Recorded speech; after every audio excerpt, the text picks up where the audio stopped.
कि जो conspiracy theory बोली जाती थी वो अब सच हो रही। उस देश का जो प्रेसिडेंट होता है, प्राइम मिनिस्टर होता है, वो उस देश को चलाता है, ऐसा लोग सोचते हैं। तो अब इसके भी बहुत सारे प्रूफ्स हैं कि पृथ्वी ग्लोब क्यों नहीं हो सकती और फ्लैट अर्थ क्यों है।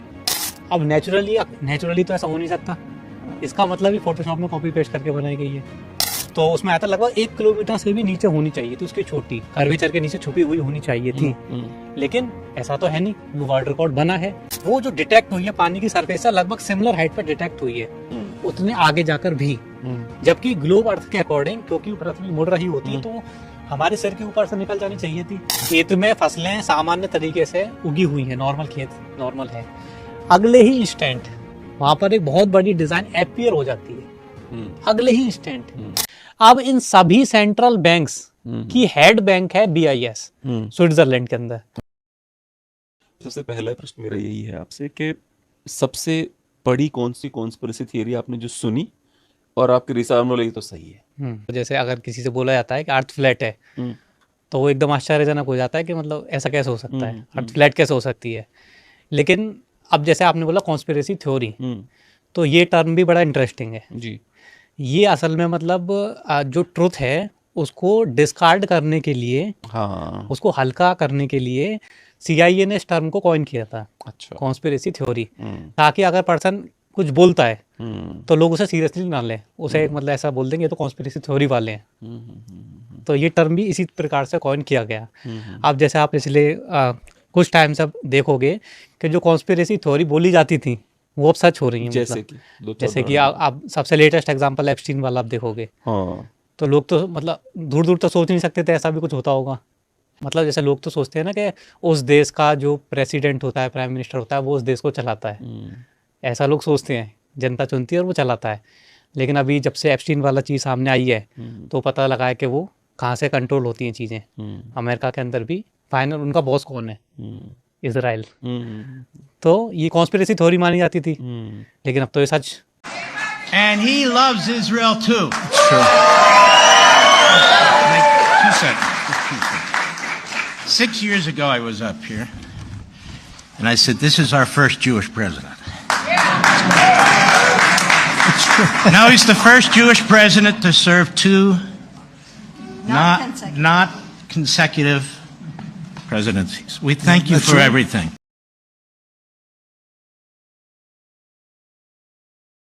एक इजरायली एनजीओ के चीफ स्टीव रोजन ने एक बात ओपनली कह दी थी कि मैं अगर खाली रुमाल भी दे दूं ना तो 24 घंटों में 70 सेनेटर्स यानी कि अमेरिकन एमपीज उस रुमाल पर अपनी साइन करके मुझे वापस दे देंगे। जैसे हमें लोग सोचते थे कि दुनिया चल रही है, मतलब दुनिया के बारे में जो अवधारणाएं हैं लोगों के माइंड के अंदर, तो वो रियलिटी उससे बहुत ज़्यादा मतलब अलग है, ठीक है। और वो जब रियलिटी लोगों को पता लगती है तो लोग शॉक भी हो सकते हैं। तो मुझे फ्लैट अर्थ वाले भी डिस्कस कर लेते हैं थोड़ा सा कि फ्लैट अर्थ क्यों लगता है आपको, क्यों नहीं लगता कि इट्स अ स्फीयर? हाँ, तो अब इसके भी बहुत सारे प्रूफ्स हैं कि पृथ्वी ग्लोब क्यों नहीं हो सकती और फ्लैट अर्थ क्यों है। तो पहले अगर मैं बताऊं कि ग्लोब क्यों नहीं हो सकती, इसके बारे में अगर मैं बताऊं आपको, तो बहुत सारी चीज़ें हैं। लोग बोल सकते हैं कि जैसे पृथ्वी की इमेज दिखाते तो हैं जो स्पेस एजेंसियाँ होती हैं, तो उस इमेज, पहली बात तो फोटो नहीं इमेज है, ठीक है, और डिफरेंस होता है फोटो और इमेज में। समझिए कि इमेज और फोटोग्राफ में क्या अंतर होता है। आप पढ़ सकते हैं, image any visual object that's modified और अल्टर्ड बाय अ कंप्यूटर और an imaginary object created using a computer. Image का मतलब ये होता है कोई भी एक विजुअल ऑब्जेक्ट है जिसको हमने अल्टर करा गया है कंप्यूटर में या इमेजिनेशन से क्रिएट करा है, वो होती है एक इमेज। और जबकि फोटोग्राफ क्या होता है, फोटोग्राफ वो होता है जो हम कैमरा से जो क्लिक करके जो लेते हैं शॉट, वो होता है एक फोटोग्राफ। दूसरी बात ये, वो जो बताते हैं कि ये इमेज है पृथ्वी की, उसमें बहुत सारी मतलब हमें कॉन्ट्राडिक्शंस नज़र आते हैं। जैसे कई बार हमें देखने को मिलता है कि वो जो उन्होंने पब्लिश करी अर्थ की इमेज, उसमें एक जैसे बादल हैं, जैसे कॉपी पेस्ट करके बनाया हो, मतलब एक जैसे बादल नेचुरली तो हो नहीं सकते। एक तो ये चीज़ समझ में आती है। कई बार क्या होता है कि जैसे अलग अलग ईयर्स में जो पब्लिश करते हैं, तो कई बार कॉन्टिनेंट्स का जो साइज़ है उसको ही चेंज कर देते हैं, कलर कॉन्ट्रास्ट को चेंज कर देते हैं, एक जैसे डुप्लीकेट क्लाउड पैटर्न्स उसमें नज़र आते हैं। तो ऐसी बहुत सारी उसमें कमियां हैं। और ऊपर से कुछ है ऐसा लिखा हुआ ये दोनों आपको दिख रहे हैं इसके ऊपर, हाँ। ये दोनों भी और इसके ऊपर भी दोनों हाँ एक जैसे दिख रहे हैं आपको, हाँ दो एक जैसे दिख रहे हैं हाँ बादल क्लाउड पैटर्न्स। हाँ हाँ ये आपके सामने स्क्रीन के ऊपर नासा के द्वारा आधिकारिक रूप से जारी की गई पृथ्वी की इमेज है सन 2002, जिसमें एक जैसे बादल नज़र आ रहे हैं, डुप्लीकेट क्लाउड पैटर्न्स नज़र आ रहे हैं, जिससे यह सिद्ध होता है कि नासा जो अपनी पृथ्वी की इमेजेस बनाता है वो किसी फ़ोटोशॉप सॉफ्टवेयर में कॉपी पेस्ट करके बनाता है। अब नेचुरली तो ऐसा हो नहीं सकता, हाँ। इसका मतलब ही फ़ोटोशॉप में कॉपी पेस्ट करके बनाई गई है।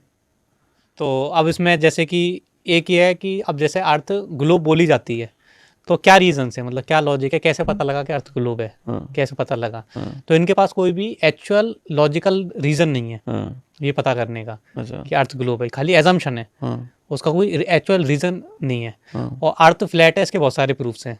जैसे कि जैसे एक प्रूफ मैं आपको देता हूँ कि लॉन्गेस्ट डिस्टेंस फोटोग्राफी का जो वर्ल्ड रिकॉर्ड है, हाँ। ठीक है, हाँ। तो वो लगभग 443 किलोमीटर के अप्रॉक्स है और वो बाकायदा दर्ज है। किस गिनीज चीज़ में क्या हुआ था उसमें? उसमें क्या हुआ था, एक पर्सन ने हाँ। एक पहाड़ी पर खड़े होकर दूसरी पहाड़ी की फोटोग्राफ क्लिक की थी। जी। सबसे लंबा वो जो क्लिक कर सकता है, तो इसलिए 443 किलोमीटर दूर। 443 किलोमीटर दूर, और वो Guinness book of world record में दर्ज है, बाकायदा मेंशन्ड है, कोई भी जाके सर्च कर सकता है उसे। ठीक है, अब इन्होंने ऑलरेडी डिफाइन कर रखा है कि अर्थ का जो इतना रेडियस है, पृथ्वी का इतना रेडियस है, ऑलरेडी डिफाइन कर रखा है।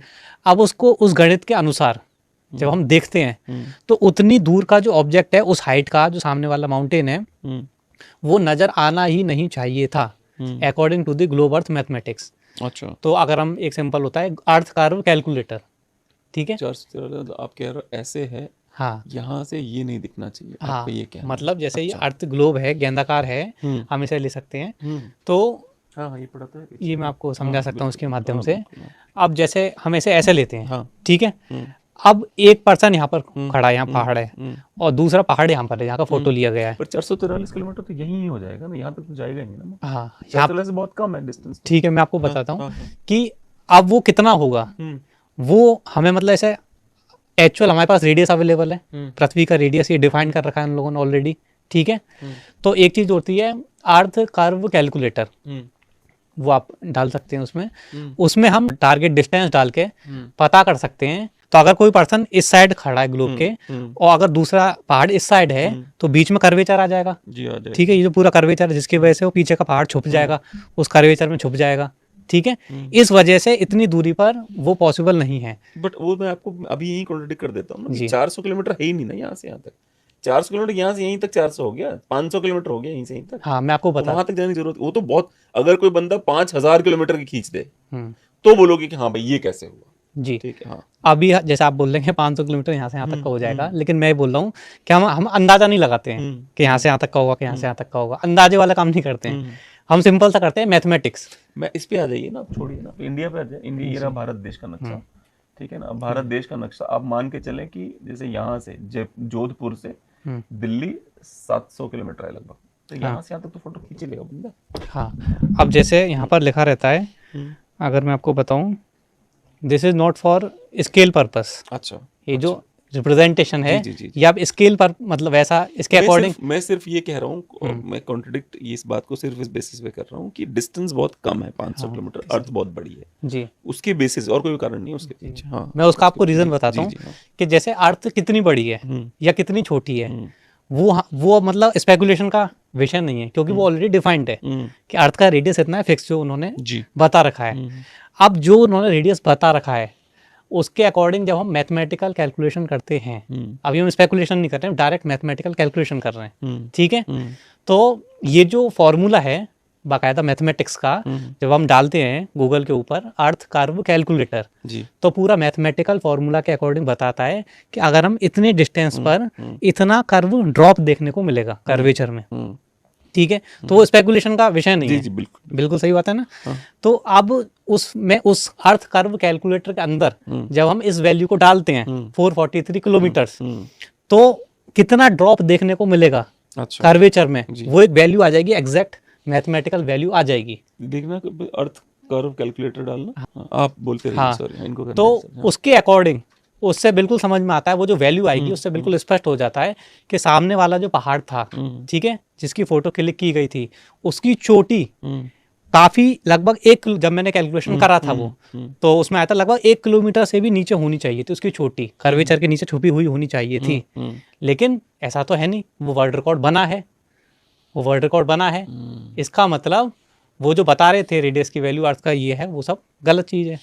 मैं अभी सोच रहा हूँ आपकी बात सुन के कि भारत को अभी इस पे भी हम फ्लैट के रूप में देख रहे थे, पर भारत भी कहीं ना कहीं ऐसे दबा होगा ना ऐसे करके, है ना। ये है d is equal to square root of r plus H का whole square minus R square.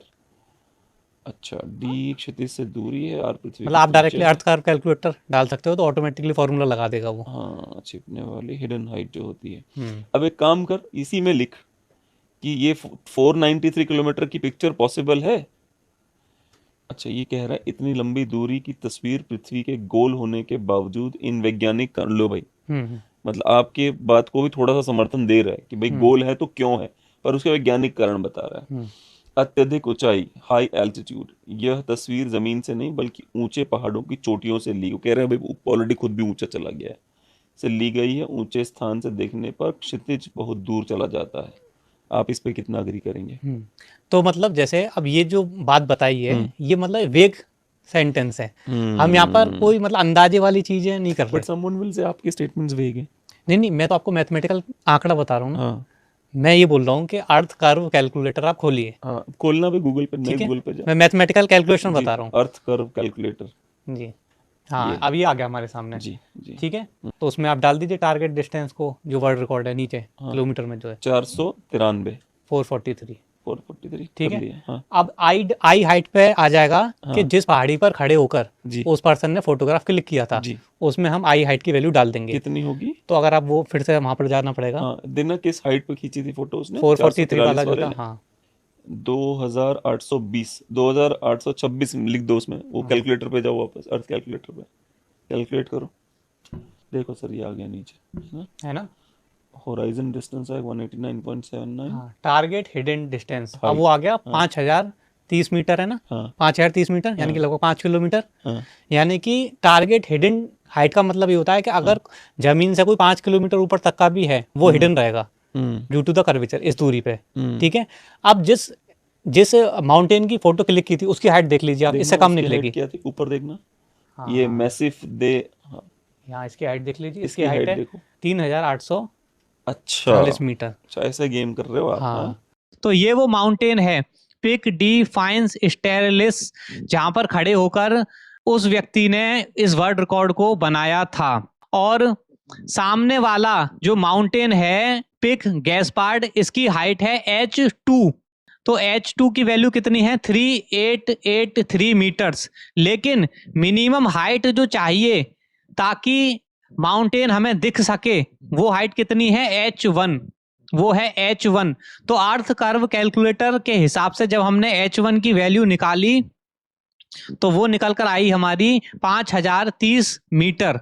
तो जब हम H1 में से H2 को माइनस कर देंगे तो हमें वो हाइट प्राप्त होगी कि ये जो माउंटेन है पिक गैस्पार्ड, ये हॉराइजन से कितना नीचे, ये लाइन ऑफ साइट से इसकी जो टॉप है, इसकी जो चोटी है, वो लाइन ऑफ साइट से कितनी नीचे रह गई वो हमें मिलेगी जब हम H1 में से H2 को माइनस कर देंगे। तो जब हम H1 में से H2 को माइनस करते हैं तो आता है 1147 मीटर। यानी कि तो सामने वाला जो माउंटेन है उसकी जो चोटी है, उसकी जो पीक है, वो लाइन ऑफ साइट से 1147 मीटर नीचे रह जानी चाहिए थी। अगर अर्थ ग्लोब होती तो वो किसी भी कीमत पर हमें दिखाई नहीं देनी चाहिए थी, क्योंकि उस माउंटेन की जो चोटी है वो 1147 मीटर से नीचे रह जानी चाहिए थी ग्लोब अर्थ के हिसाब से। 1 किलोमीटर से भी अधिक नीचे उसकी रह जानी चाहिए थी चोटी। लेकिन वो चोटी तो दिखी है, तभी तो ये वर्ल्ड रिकॉर्ड बना है 443 किलोमीटर्स का। तो वो सामने हमें चोटी दिखी है, जिससे प्रूव होता है कि अर्थ जो है वो इस प्रकार की मुड़ी हुई है ही नहीं, जिससे प्रूव होता है कि अर्थ असल में फ्लैट है। तभी हमें वो सामने इजीली चोटी दिख गई। आप कह रहे हो कि ये 2 किलोमीटर नीचे था, जबकि इस बंदे को फिर अवार्ड क्यों मिला? आपको गलत प्रूव करने के लिए? फ्लैट नहीं अर्थर्स कि जिस बंदे ने फोटो क्लिक किया ना वो फ्लैट अर्थ से उसका मतलब है ना उसका ग्लोब अर्थ से मतलब है। वो एक फोटोग्राफर है, प्रोफेशनल फोटोग्राफर है, उसे खाली मैक्सिमम डिस्टेंस का फोटो क्लिक करना है, उसे किसी को प्रूव नहीं करना, किसी को डिसप्रूव नहीं करना, उसका मकसद वो है, ठीक है। लेकिन ये जो चीज उसने करी इससे ऑटोमेटिकली फ्लैट अर्थ प्रूव होती है। वो कैसे होती है वो मैंने आपको बताया जी, कि अभी कैलकुलेशन के अकॉर्डिंग जो टारगेट हिडन हाइट है 2 लगभग 5 किलोमीटर नीचे किलोमीटर होना चाहिए हाँ, था। अभी 3800 आ रहा है तो लगभग 1200 आप मान सकते हैं 1 किलोमीटर से ज्यादा 1100, हाँ, 1100-1200 के आसपास, ठीक है। इतना उसकी पहाड़ की सामने वाला जो पहाड़ है उसकी चोटी इतना नीचे होनी चाहिए थी होराइजन के, लेकिन इसका मतलब वो तो कभी दिखना ही नहीं चाहिए था सामने वाला जो पहाड़ है, लेकिन वो तो दिखा है क्योंकि वर्ल्ड रिकॉर्ड बना है। तो इससे प्रूव आता है कि ये जो पृथ्वी में ऐसा मुड़ाव है ही नहीं, इससे चीज प्रूव होती है साफ साफ। क्या बात है भाई, आप तो मतलब मैं और रिसर्च करना चाहूंगा। मैं भी आपकी बात को हाँ नहीं बोल रहा हूँ, बिल्कुल आप बिल्कुल पूरी रिसर्च कर सकते हैं। आपकी बात में लॉजिक तो है थोड़ा सा, इसमें कोई दो राय नहीं।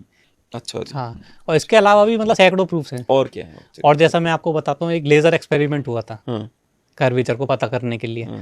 तो कई सारी लोकेशंस पे लोगों ने करा था, पूरी डॉक्यूमेंटेड, उसकी पूरी डॉक्यूमेंट्री अवेलेबल है सारे डाटा के साथ, ठीक है। वो भी मैं आपको बता दूंगा, वो आप कोई भी देख सकता है उसे जाके। अच्छा। तो उसमें एक्सपेरिमेंट में क्या करा था कि काफ़ी सारी लोकेशंस चूज़ की गई थी पानी की सतह के ऊपर, ठीक है, ताकि बीच में कोई वो ना हो, ताकि हम मेज़र कर सकें जी। तो जैसे काफ़ी सारी वाटर बॉडीज़ को चूज़ किया गया था, कई फ्रोजन लेक्स भी चूज़ की गई थी ताकि लहरों वगैरह का भी कोई इशू ना आए बीच में, ठीक है। तो फ्रोजन लेक्स को चूज़ किया गया था और नॉर्मली भी लेक्स को चूज़ किया गया था। तो हमने क्या करा था कि एक जगह पे जाके लेज़र, काफ़ी मतलब पावरफुल लेज़र लिया था और उसको यहाँ पर मतलब लगा दिया था एक हाइट ज़मीन से, सी लेवल से। उसके बाद हम कई किलोमीटर दूर गए, ठीक है, कई किलोमीटर हम दूर गए, ठीक है। अब जब हम कई किलोमीटर दूर गए, 8 किलोमीटर दूर गए, 12 किलोमीटर दूर गए, अलग अलग डिस्टेंस हमने नापा, तो वो जो लेज़र थी वो जो डिटेक्ट हुई है पानी की सरफेस से लगभग सिमिलर हाइट पर डिटेक्ट हुई है, उतने आगे जाकर भी। जबकि ग्लोब अर्थ के अकॉर्डिंग, क्योंकि पृथ्वी मुड़ रही होती तो वो हमारे सिर के ऊपर से निकल जानी चाहिए थी वो लेज़र लाइट, ठीक है।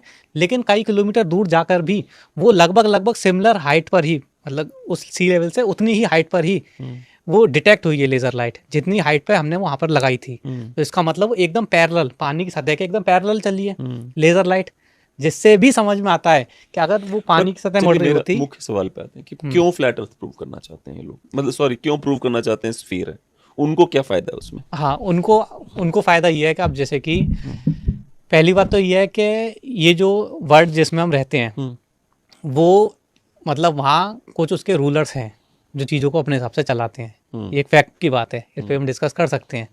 तो ऐसा नहीं कि मतलब हर देश इंडिपेंडेंट है, ऐसा नहीं है, ऊपर से चीज़ें आती हैं, ठीक है। तो आप एलियंस की बात कर रहे हैं? नहीं, एलियंस की बात अभी मैं नहीं कर रहा। अच्छा। लेकिन मैं तो बता रहा हूँ कि ह्यूमन फॉर्म में ही लोग हैं जो चीज़ों को चलाते हैं। अच्छा। मतलब ये जैसे जो बात बताई जाती है कि डेमोक्रेसी और ये सारी चीज़ें, ऐसा नहीं होता है रियलिटी में, है ना। कुछ लगने भी लग गया थोड़ा तो। हाँ, तो कुछ हिडन रूलर्स, एप्स्टीन फाइल के बाद थोड़ा लगने लग गया भाई कहीं कुछ गड़बड़ जरूर हो रही लग रहा है। हाँ, तो कुछ हिडन लोग होते हैं जो दुनिया को चलाते हैं, ठीक है, उनका एजेंडा होता है। आप कोई भी अगर रियलिटी किसी को बताओगे तो वो आदमी एम्पावरफुल होगा। किसी को रियलिटी बताओगे तो मतलब रियलिटी को क्यों बताना चाहेंगे, वो तो अपनी एक काल्पनिक दुनिया में उन्हें रखना चाहेंगे ना लोगों को, ताकि उन्हें कंट्रोल करना आसान हो। कि फ्लैट अर्थ बता के कंट्रोल कर लें, कौन सा मतलब? हाँ, जिसको फ्लैट अर्थ बता के गोली मार देंगे उनको क्या, जो दुनिया कंट्रोल कर रहा है। अभी इतने सारे युद्ध हो रहे हैं, हजारों लाखों लोग मर रहे हैं, बड़ा फर्क पड़ता है किसी को? हाँ, अब इसके बहुत सारे रीजंस हैं, ठीक है।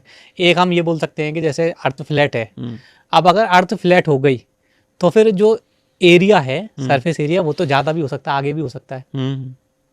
मतलब अगर अर्थ ग्लोब है तब तो अब इसका कर्व्ड सरफेस एरिया फिक्स हो गया, इसका कर्व्ड सरफेस एरिया क्षेत्रफल एकदम फिक्स हो गया, ना ज़्यादा होगा इससे ना कम होगा। लेकिन अगर अर्थ फ्लैट है तो उसके आगे और भी एरिया है, और भी एरिया, और भी एरिया है, क्या उसके आगे क्या है, ठीक है। तो उन्होंने कानून बना रखा है बाकायदा कि आप एंटार्क्टिका में नहीं जा सकते हो इंडिपेंडेंटली अपने जहाज लेके, ठीक है। वो एंटार्क्टिक ट्रीटी कानून है जिसमें बहुत सारे देशों ने साइन कर रखे हैं। तो independent exploration of Antarctica is not allowed, ठीक है। तो लोगों के मन में बहुत सारे सवाल आएंगे। किसी ने किया है इंडिपेंडेंटली, किसी ने कोशिश करी कि मैं चला जाता हूँ? हाँ, मतलब लोगों ने जैसे जाने की कोशिश करी है तो उन्हें बाकायदा मतलब वापस गन पॉइंट पे भेज दिया गया। अच्छा। ऐसी वीडियोस अवेलेबल हैं। लोगों ने कोशिश करी है जाने की, उन्हें गन पॉइंट पे वापस भेज दिया गया। When you do that, they don't. You're meant to yield to them, Joshy. On the radio. You got to yield. You can't. Yeah, grab my camera. Look at. That would be proud of him. Yeah. Just. No, he is turning. Josh wouldn't back down. What, you think they're going to come along? Crazy. This is unreal. You got your mate. The best photo. Please report your intentions. Oh, Fishing. who the fuck's What? that? Come through this.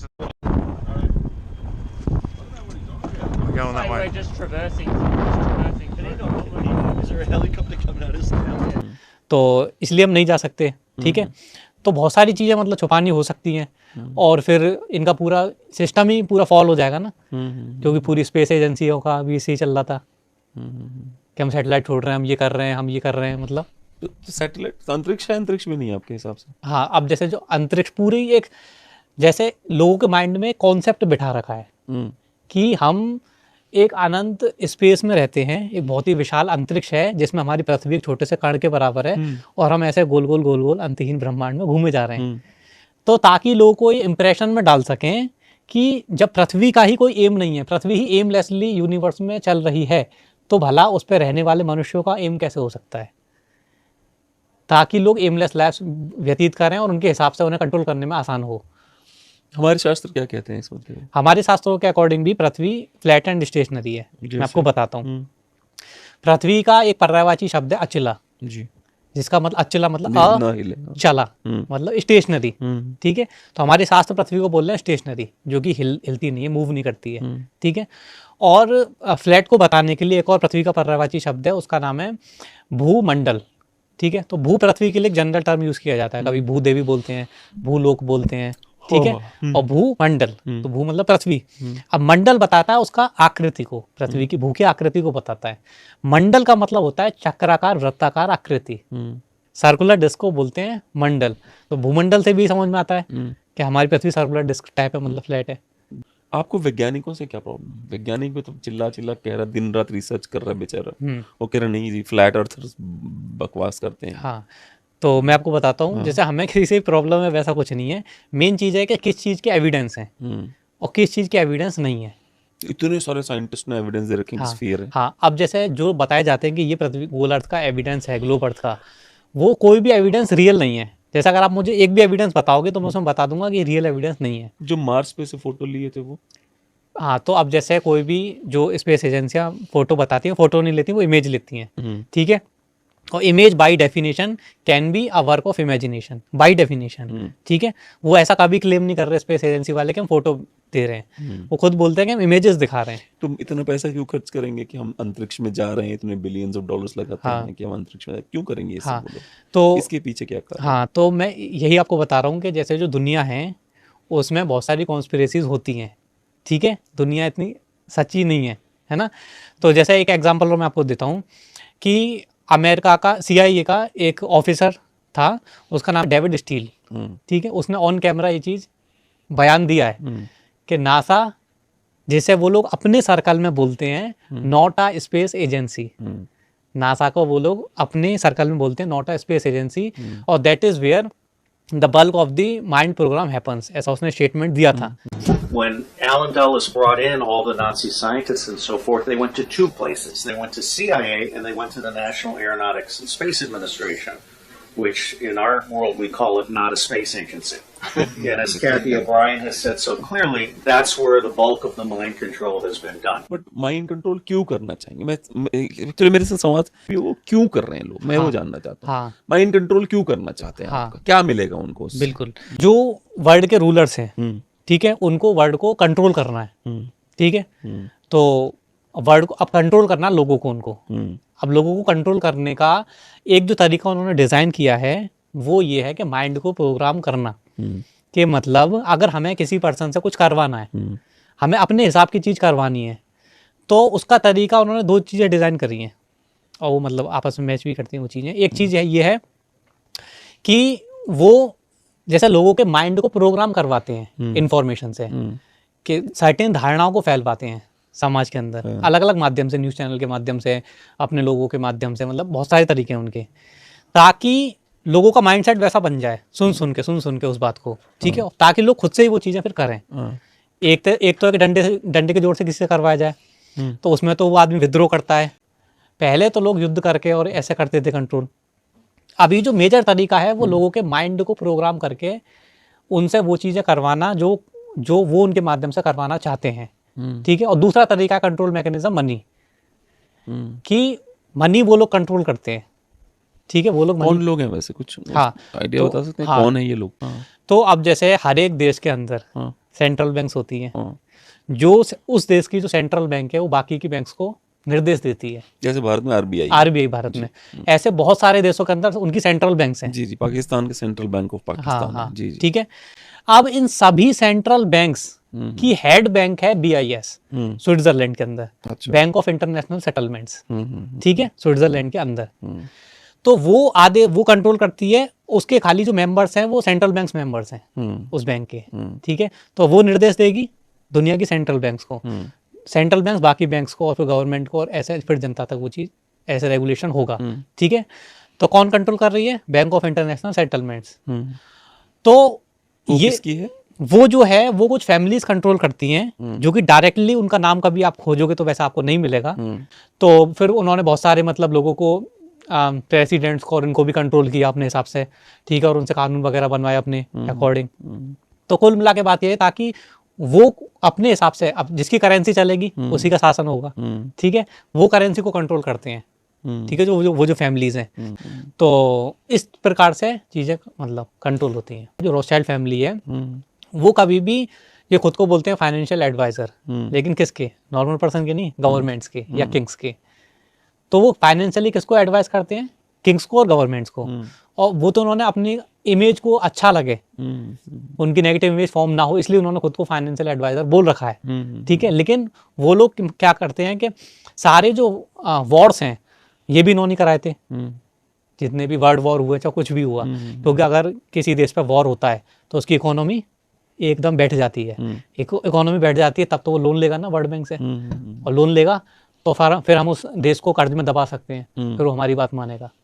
ये इनका process रहता है। तो India के अंदर भी कितना ज़्यादा विश्व बैंक का कर्ज है, अमेरिका के ऊपर भी कर्ज है, जिस भी देश के ऊपर विश्व बैंक का कर्ज है वो सब उन्हीं के गुलाम है, क्योंकि उनको कर्ज के जो दबा हुआ है कर्ज के तले, उसको तो उनकी बात माननी पड़ेगी। एक आपने क्रॉप्स जो हैं, जो क्रॉप्स करते हैं, उस पे भी आपका एक बहुत इंटरेस्टिंग टेक है, वो क्या है बताइए? हाँ। जो अचानक से लगता है कि भाई कल तक तो बिल्कुल बढ़िया सा खेत था। तो पहले हम डिस्कस करते हैं क्रॉप सर्कल्स होते क्या हैं, ठीक है।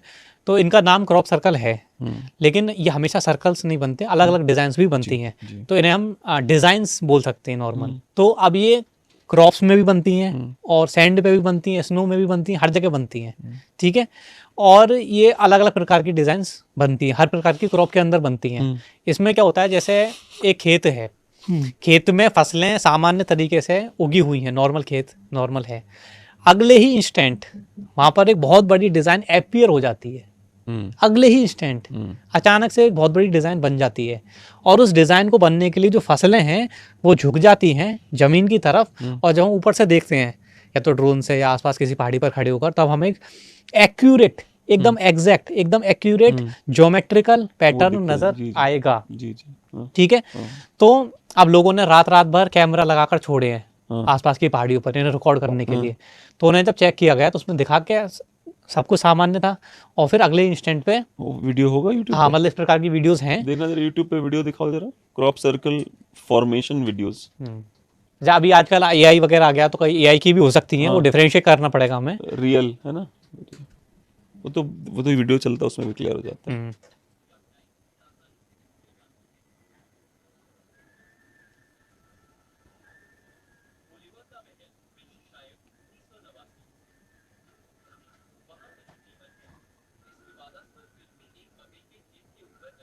देखो ये बन गई ना।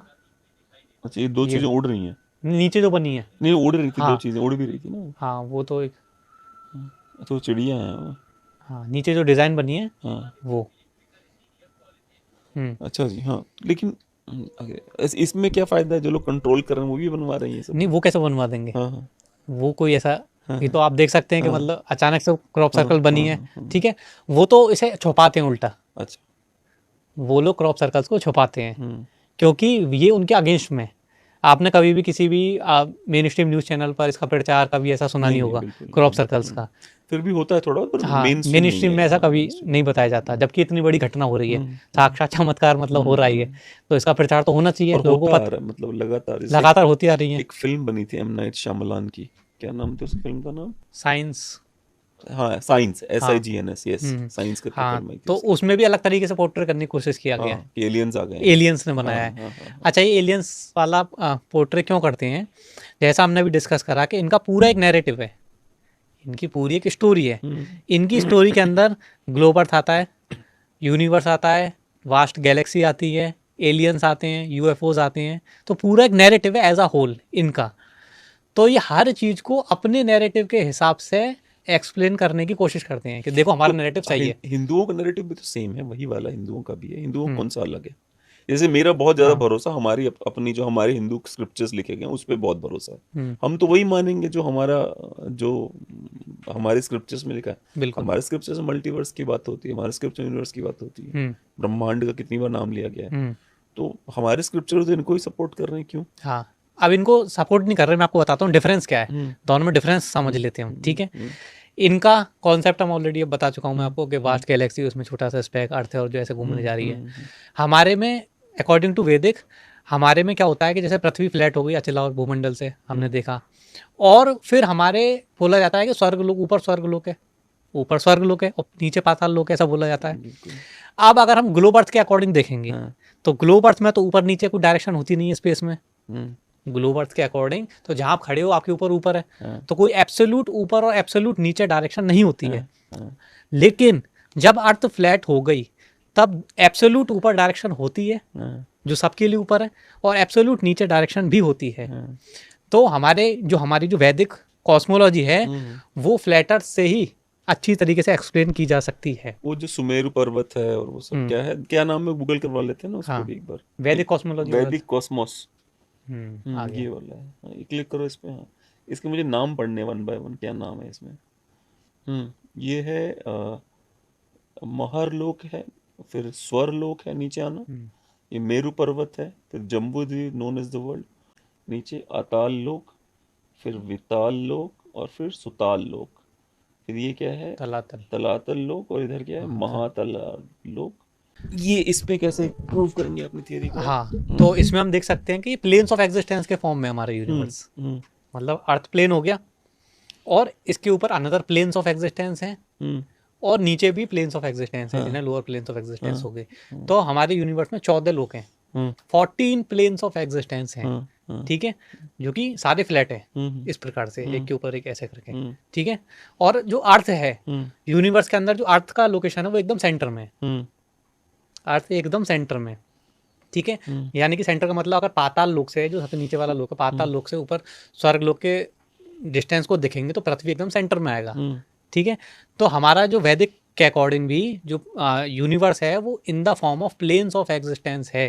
कन्फर्म बात इतनी है कि पृथ्वी एक लोक है, भूलोक है, और 14 प्लेन्स ऑफ एग्जिस्टेंस होते हैं। अब इसका हम एग्जैक्ट मॉडल नहीं बना सकते क्योंकि ये यूनिवर्स इतना सिंपल नहीं है, बहुत ही कॉम्प्लेक्सिटी है इसके अंदर, तो इसका एग्जैक्ट हम डायग्राम या मॉडल नहीं बना सकते हैं, ठीक है।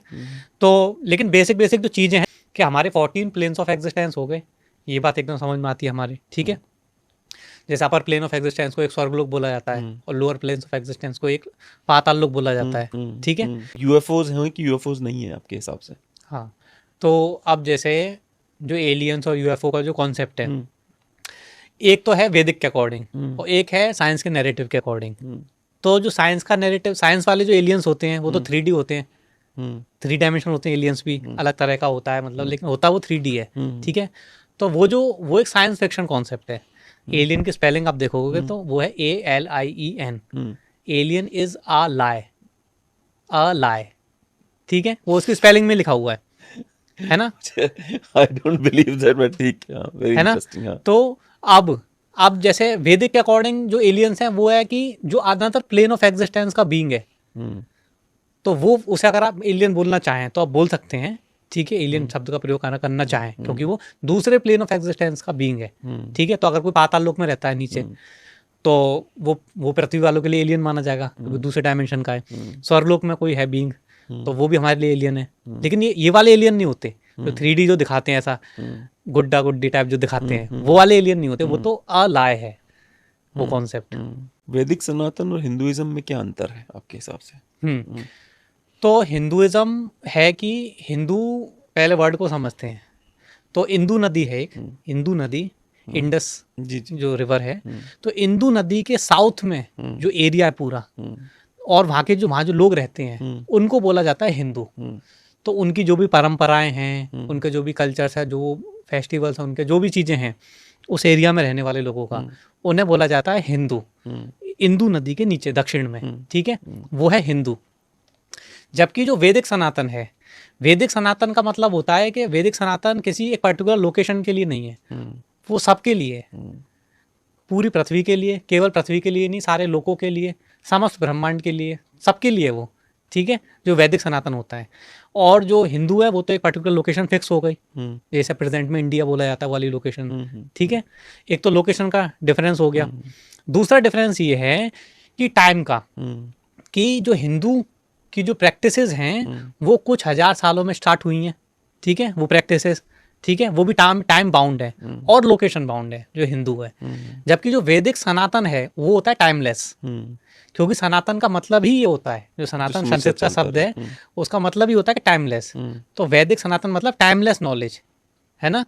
तो एक तो है कि जो लोकेशन पे भी डिपेंड नहीं करता और किसी जगह पे भी डिपेंड, मतलब टाइम पे भी डिपेंड नहीं करता, टाइमलेस है।